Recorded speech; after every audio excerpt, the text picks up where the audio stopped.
Canto rather than the login here because you're, like I said, you're using your credentials. So when you get over to Canto and logged in, this is what the page is going to look like. The most recently uploaded photos are what you're seeing here at the top. And then it's just going to go older as you scroll down. You don't want to start just scrolling here unless you know you have a particular photo you're looking for that's very new and you think it could be here within the last like week or so. But the best way to do a search is at the top, and there's two ways to do that. One is using the AI enabled version, and this is for photos that if you need something really, really specific, such as like a group of students on the quad wearing WPI shirts.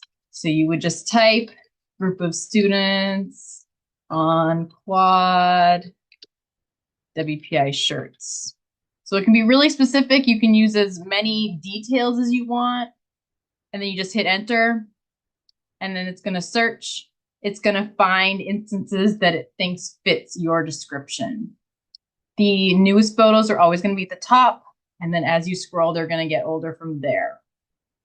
You might need to do this in a few different ways to get exactly what you're looking for, but you can be very complex with these search terms. It's best to use the AI version when you need kind of a more general thing. You're not looking for anything super specific, like a specific person or place. Just sort of like, oh, I need an image of a group of students, or I need an image of a faculty member with some students, things like that. So if you want something that's more specific, like a location on campus, you're going to click the AI enabled button and it's going to turn it off. So now it says AI disabled. And as you see, once I clicked AI disabled, my AI search now has no results because it's too many words and terms. So this would be for searching for specific places or events or people on campus. So like here, this is pulling up some search terms I've done. So for example, if you want pictures of Gompy and you would just search that, and it's going to give you recent images that have to do with Gompy. So it's a little more general. You want to keep these search terms very brief, as simple as possible. So you try to have a better way of getting what you're looking for. You may need to toggle between using the AI disabled and the AI enabled versions to get what you're looking for. And you may have to adjust your search terms in a few different ways, trying different words, different phrasing, before you might end up finding what you are looking for. So when you find a photo you like, say, for example, this one, when you want to download it, you're just going to click in the upper left button, which is this little down arrow right here, and it's going to bring you to this menu. So you have a couple of options. You can download it the way it says file type original, exactly how the photo was uploaded, and then you can maybe edit it how you want, crop it how you want. But another option is also to use that drop-down menu and different things you can do with photos here. So if you want to custom crop it in a certain way already, it can do that for you. Or if you want to use one of the presets for the web, for example, if you are going to be using this for a hero image, which is the main image at the top of the web page, you would click that. And as you can see, it's now cropping the photo in the shape that you are going to need it for the hero image. So you won't have to go in later and try to figure out, how do I need to crop this? So if this looks good and this is something you want to use, you're going to click next. It's going to process the photo the way it needs to be. See, now it's cropped.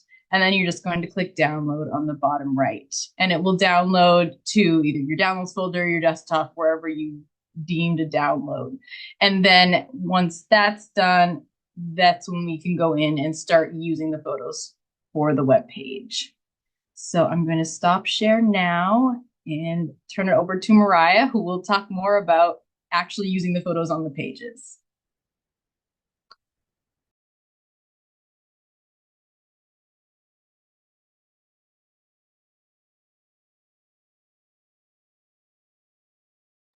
Thank you. When I switch, I lose my Zoom. So, can everybody see my screen? I'm still in Canto. Yes, we see Yep. the bucket. Yeah. Okay, great. So I was just downloading this image, just like you did. I downloaded it with the preset of hero image, and so that downloaded to my browser. Um, so let's switch over to the PowerPoint.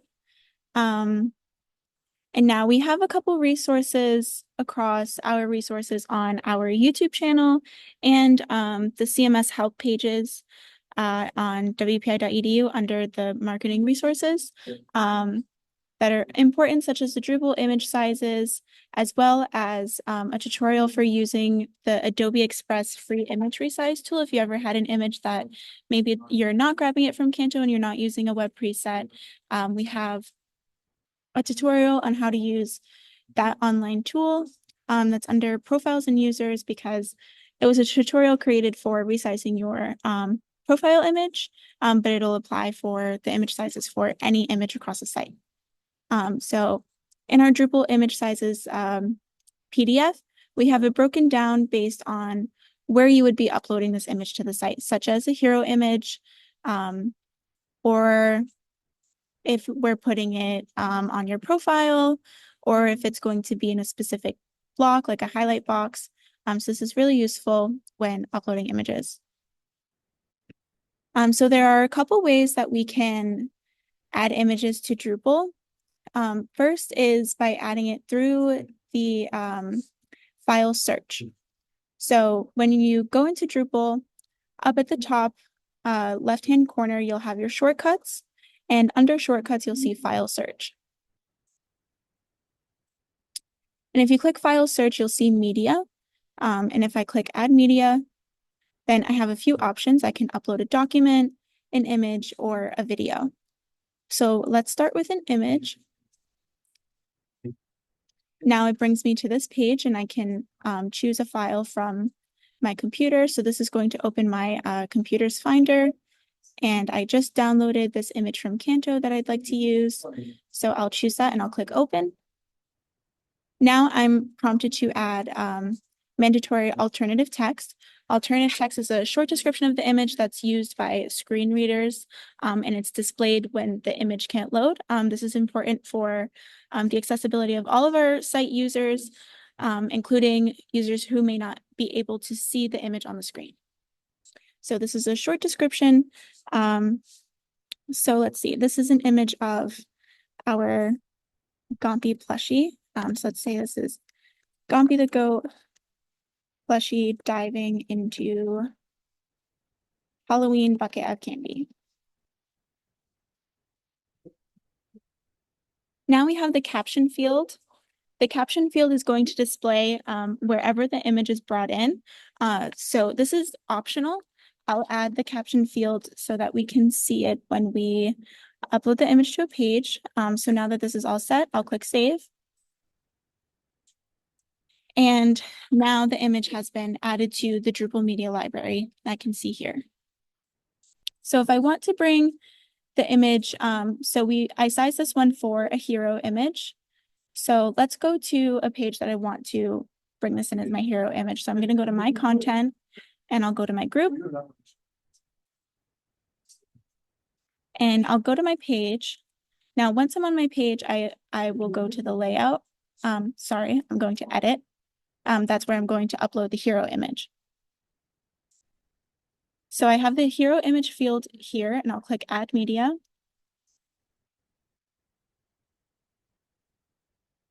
Now this is going to bring up the Drupal Media Library. So you can see the image that we've already uploaded is already in the library. Say you didn't do that step before coming into your page and deciding that you wanted to upload the image for your hero image. You still have the option here to choose a file from your computer. So we already have our image, so I will choose, I'll check it off and then click Insert Selected.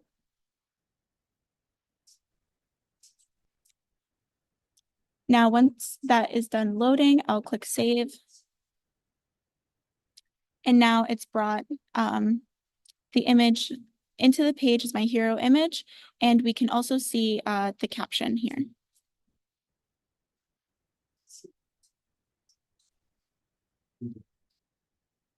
So next, let's do a video. To upload a video, as we saw from the media library, it's the same process if we go to File Search, Add Media, and I'll choose Remote Video. And this has to be a video that is hosted on YouTube or Vimeo. So I'm going to go over to the WPI YouTube and copy a link. Let's choose this one, Find Your Place at WPI. And I'll copy the YouTube link and bring it over back to Drupal and paste it in the video URL field. I'll give it a title. This is Find Your Place at WPI.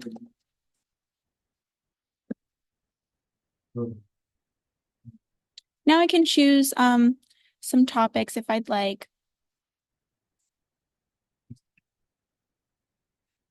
I haven't watched this video, so I'm not sure what's in it. I'm going to leave the topics blank, but if you wanted to add a topic in, you would just select it from the available options and then click the plus sign. If you wanted to remove the topic, you would click it here from the selected options and click the minus sign.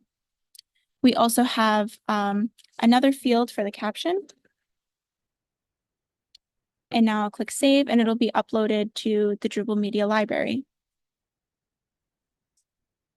So let's go back to our page from the group. And this time, let's go into the layout and explore some blocks that are useful for images and videos. So let's start with the video that we just uploaded. So I'll come down and let's create a new section. And let's just start with a basic one column section. Then I'll choose Add Block, Create Content Block, and I'm going to choose Media Pane. This is a great option for embedding videos into the web page. So from here, I just have my title field, an intro copy, background color, and of course the media field. So if I click Add Media, it's going to pull up the Drupal Media Library, and then over here on the left-hand side, I'll go into Remote Video, and I can see the video that I've already uploaded into the Drupal Media Library. So the same process that we just did with an image, I'm going to check it off and click Insert Selected. Then I'll click Add Block, and we can see the YouTube video is embedded into the page. Now, if I was already in the layout and I hadn't uploaded the video using the file search, so let's add another block. And let's choose another media pane.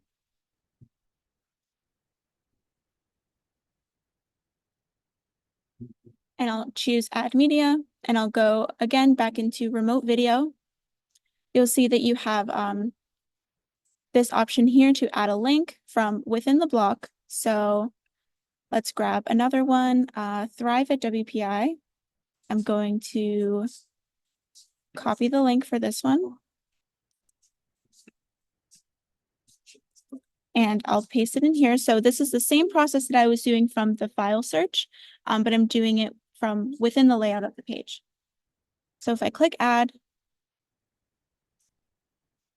it'll give me the title field, a caption field.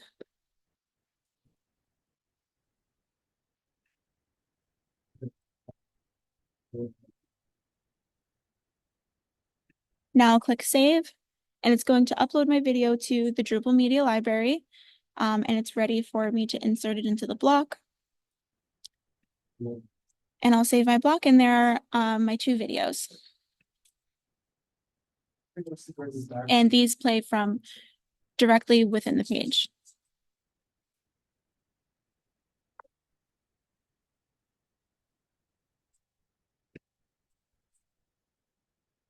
So the same process would go for adding an image in the layout builder. So we did the hero image. Now let's play with, so we did the media pane for a video.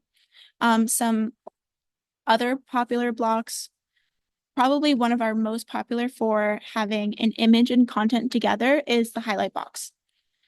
So let's do a highlight box. I'm going to go over into Canto and let's say I want to use this image and I'm going to choose the highlight photo / box preset.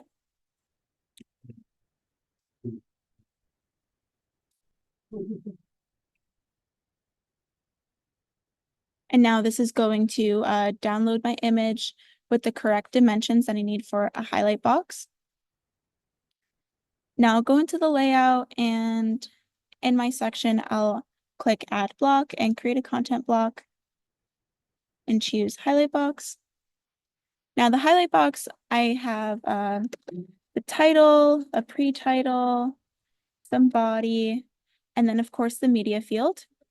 So I'll click add media, choose a file, and upload my new and resized image.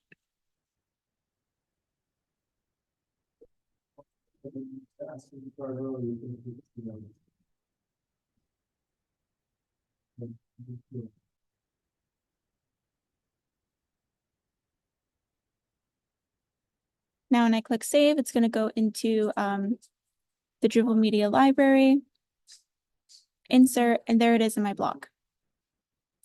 Now I can add a link to, let's say I want to link to the WPI homepage.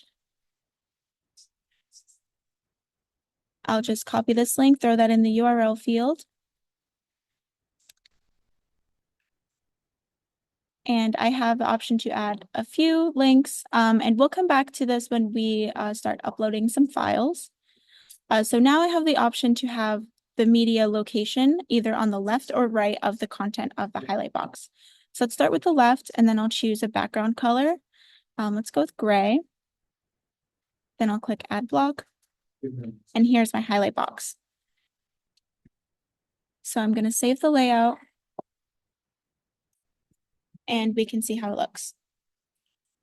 So we can see how it's important that we have the correct image sizes recommended in the Drupal image sizes PDF, so that our images are aligned with the way that our blocks are pre-styled.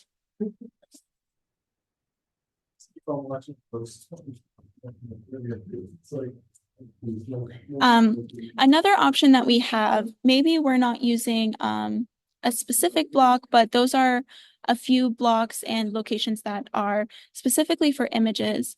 We also have the option to add images in plain text editors across the site. So this could either be if you're adding it into the body of an announcement, if you don't want to go into the layout and you just want to throw an image, maybe at the top of your announcement or the bottom, or even if you added a body text block in the layout of your page. So let's do that here. So I'll create a new content block. I'll do body text.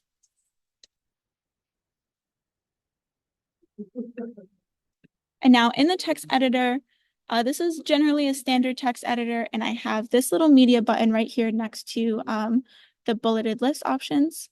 So if I click insert media, this is going to bring up the Drupal media library. So I have all of my image options, documents, or videos. So we can bring our image in.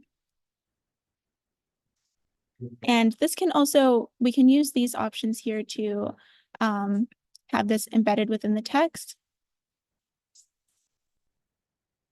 And there's our image using a body text block.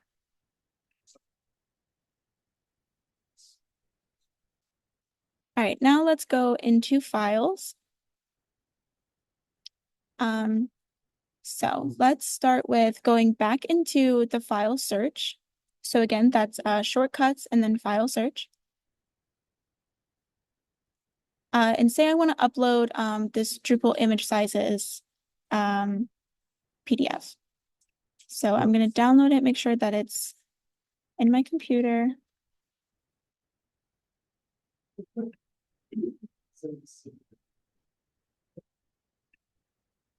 Now, once I'm in file search, I'm going to click on add media again, and this time I'll choose document. So we have a few different file types. Of course, the most popular are PDFs, documents. I've seen a couple PowerPoints here and there, but let's click on choose file. And I'll upload my Drupal image sizes. Where did I save that to? Wait, the whole file? Okay, I have it here. Oh, maybe. All right, so I'll choose the image, click open, and now we can see that it's uploading the PDF. So if I click save, now Drupal tells me that the document has been created. If I click on this link here, or we can even see it down here in the media library, I can click on this link, and this is going to open the editor for the document. And this link right here is the one that we want. So if I click on this one, it's going to open a new tab. And we see the URL is wpi.edu/sites, default, files, etc., and the name of my file. So if I wanted to link to this document from my page, from an announcement, or if I wanted to send it out, this is what I want to copy. So now that I've copied this link, I'm going to go back to my page.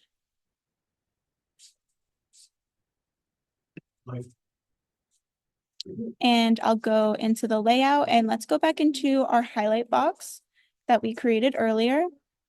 So I'll click on the pencil icon and click configure and come back down to where we have our link. And I'll put the URL for the Drupal image sizes PDF right in this field. And then I'll provide some descriptive link text, such as Drupal image sizes. Then I'm going to change the target. So if I click on this little drop down here called attributes, I have a value called target. By default, there's no target, meaning that the default is going to open the link within the same window. For documents such as PDFs, docs, spreadsheets, PowerPoints, it's best practice to have this open in a new window. So I'm going to choose new window or blank, and then I'll click update. And I'll save the layout, and it's important to always test our links to make sure that they're one, going to the right location, and also functioning as we expected if it's opening in a new tab or within the same tab. So when I clicked on my link, it opened it in a new tab, and everything looks good.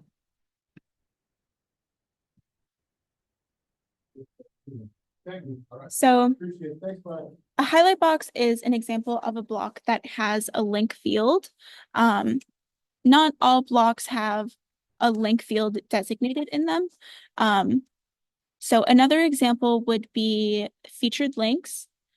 Featured links is what we use for what is more commonly known as buttons. So here's our featured links blocks. Featured links block. And we have a few fields such as the pre-title, the body, and now, of course, our buttons.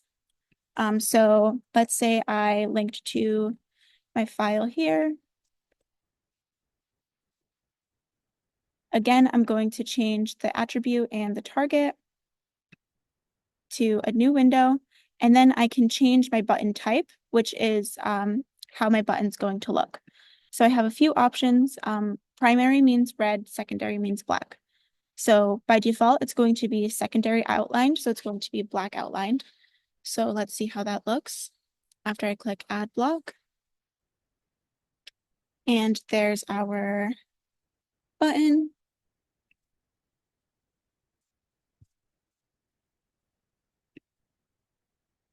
And it functions as we'd like. So there's a few blocks like that. Another one would be the 3-column links with images. It has the same field that we have in the highlight box, that we have in the featured links. that will have the same attributes, the URL, and the link text. Another option that we have for links would just be a simple hyperlink. So let's add a body text block. And so let's say that I wanted to link to some text.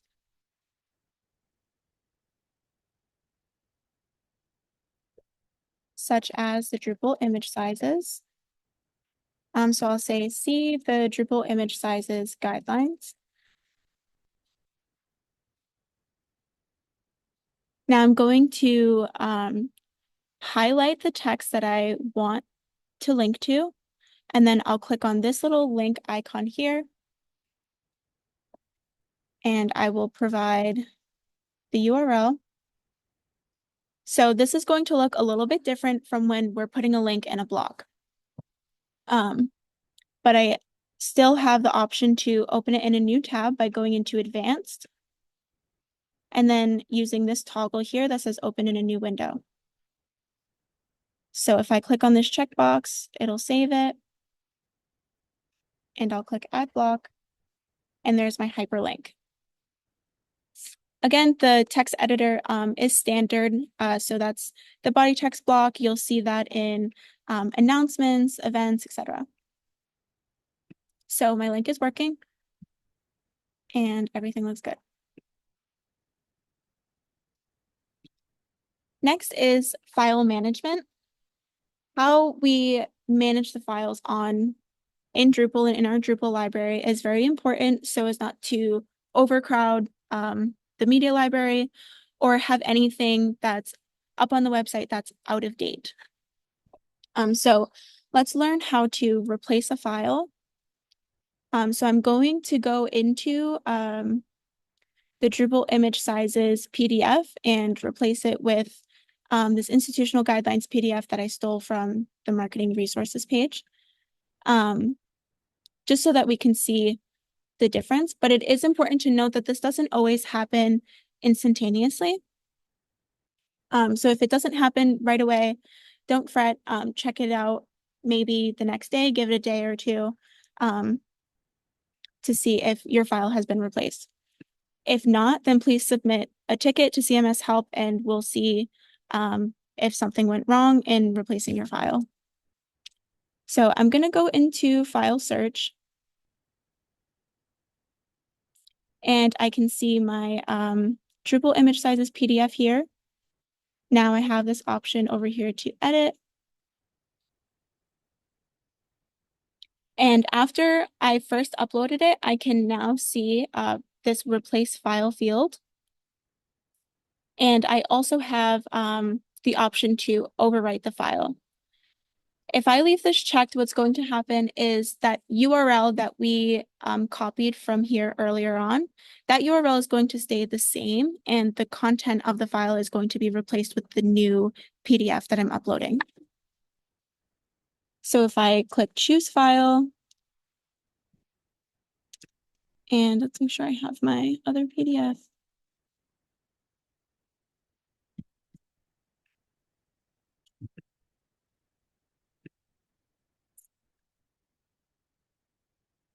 And click open and then save.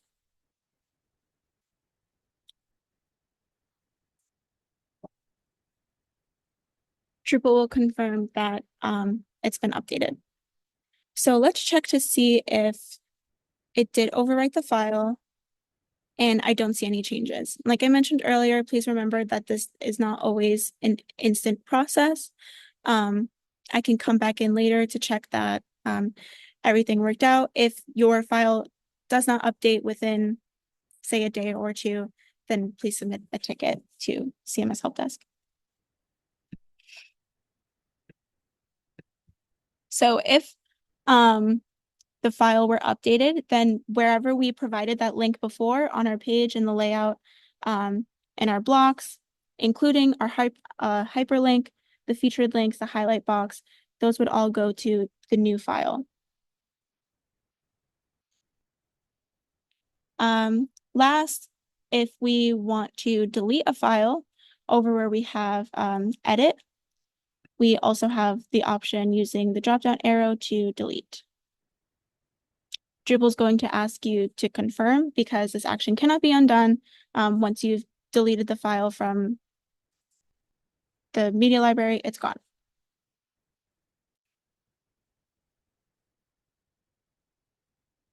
Are there any questions or comments? I feel like we went pretty quick today compared to previous sessions.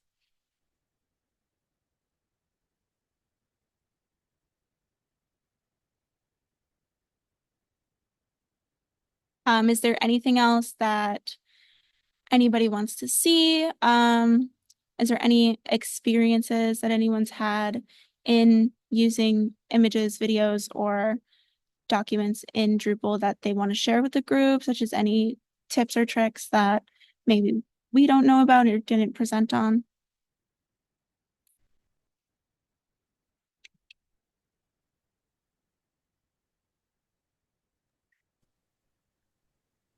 Nobody's having issues. Oh, I have sorry. a question, Mariah, or Julia, or whoever.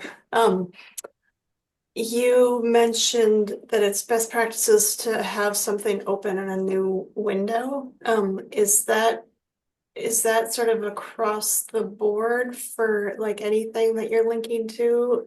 Or are there reasons why you would want something to open in a new window versus keeping it in the same window? I've always wondered about that.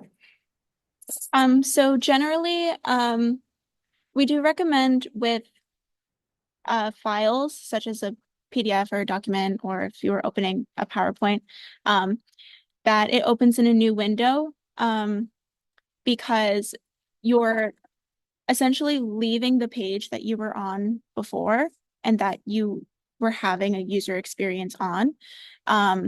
And we recommend the same for any external links. Say you're not linking to a file, but you're linking to an external link from a different website that's not wpi.edu, then in those cases, we also recommend that it opens in a new window. If the link is within our website, then we could keep it in the same tab because the user is still getting the WPI website experience. Does that make sense? Yes, thank you.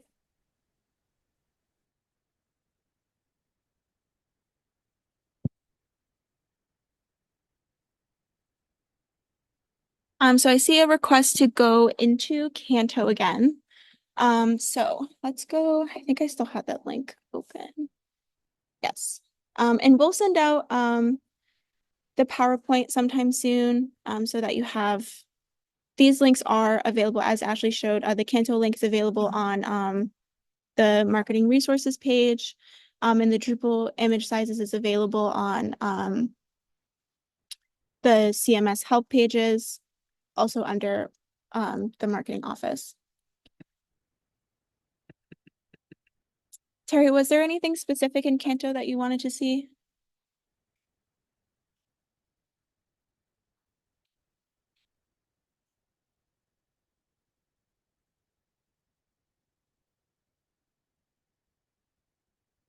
Okay, just how to get in. So yeah, I can go back into the marketing resources page.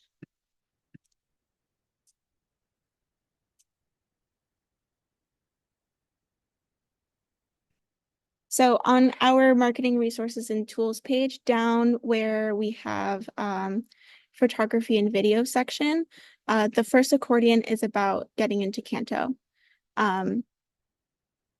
So we have the link here, and it also gives you some quick tips about downloading the photos and using the AI-enabled search. It'll ask you to use your SSO.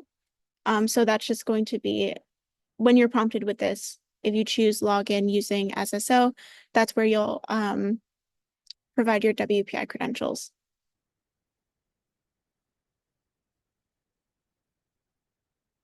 We also have a link here to the Adobe image resizer, as well as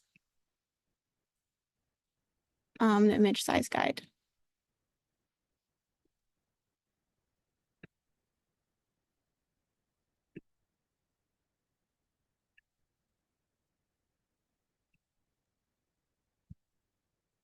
Does anyone else want us to go over one more thing? Because I know, like I said earlier, sometimes it's easier to just see when somebody's doing something.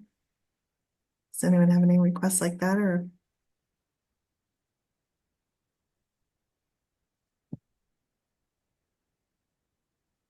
No?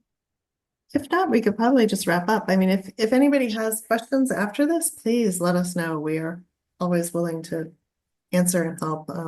We know this stuff is easier sometimes when you have somebody else explain it, or if you have any problems or anything like that, just let us know.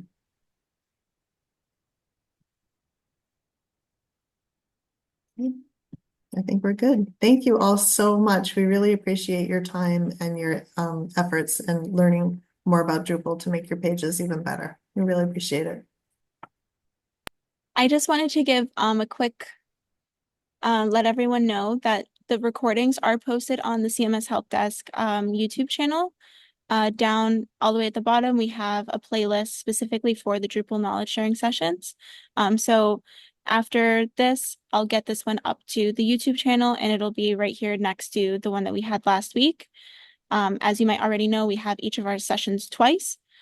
So while we present the same content, there might be different questions, so there might be just a little bit of difference between them. So we provide all of the recordings if you wanted to come back.